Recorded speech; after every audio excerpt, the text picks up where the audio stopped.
So at this point, we're pretty familiar with all of the data types that come native to C. We have characters and floats and integers and doubles.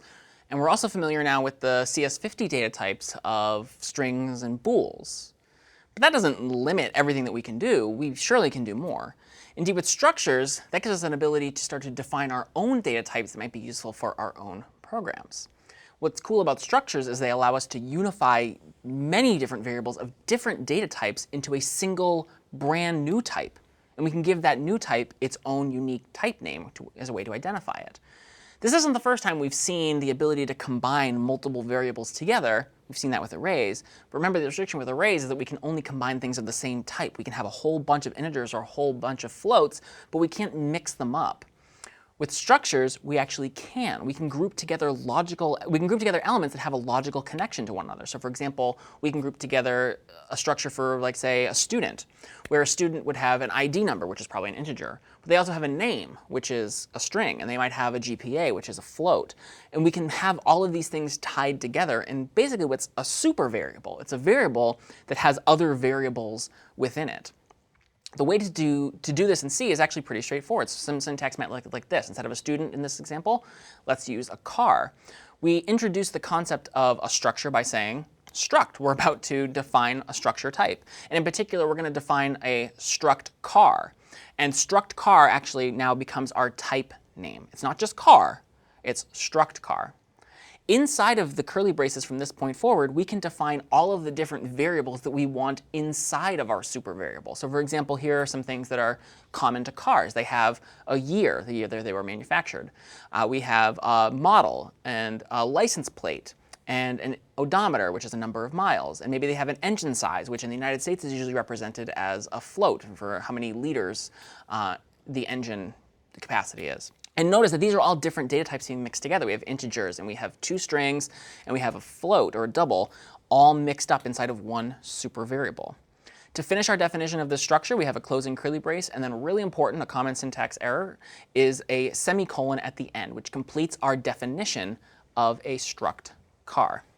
Once we define the structure, and usually we define our structure at the very top of our program, up near our pound includes and our pound defines, but we also might define them in a separate .h file, because maybe we're using this type definition in several different files or several different programs, and so it makes sense to define it somewhere outside of a single file and have it be a .h file that we can pound include in multiple different contexts. Now we have effectively created this new type, and we can start to use it. And we can create variables of this type just like we can create variables of any other type. Int x, that's how we create an integer called x. Struct car y, that's how we create a variable called y of type struct car. So that's how we create the variable overall. How do we create the individual fields or members of that, or rather, how do we access the individual fields or members of that structure? Well, we can do so using something called the dot operator. Let's take a look at what that looks like. So at the top here, I have a variable declaration, struct car my car. Again, here the type is struct car, and the variable name is my car. From this point forward, whenever I want to refer to a field or a member within my car, which is, again, the variable name, I can use the dot operator to access those individual fields within my car. So I could say, for example, mycar.year equals 2011. I can't just say year equals 2011. Year is something that is part of my car, so I have to always refer to it in the context of my car. I can say stir copy mycar.plate CS50. Remember, it's a string. I can't just assign it. I have to copy that string into the variable. I can say mycar.odometer equals 50505, or anything else that I want to do. I can set the engine size, and I can set the model. I can do whatever else I want to do just by accessing the fields similar to this. But structures, like variables of all other data types, we don't have to just use the stack for this. We don't just have to say struct car my car semicolon. We could dynamically allocate this if we don't know at the beginning of our program, for example, that we're going to need a certain number of these things.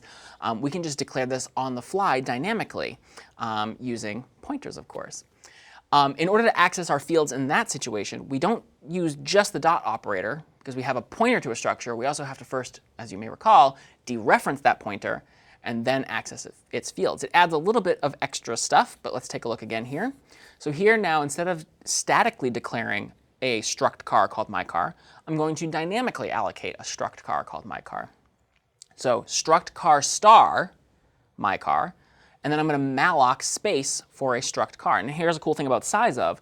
Size of is not just built in. It doesn't just happen to know just the size of integers, characters, floats, and doubles. It can also figure out on the fly exactly how much space is required for a struct car. So you don't have to go through and figure out like, OK, well, this is probably like 30 bytes or something. You can just say size of struct car and let the computer figure it out for you. So struct car star myCar equals malloc size of struct car. That dynamically allocates on the heap one chunk of memory large enough to hold a single struct car within it.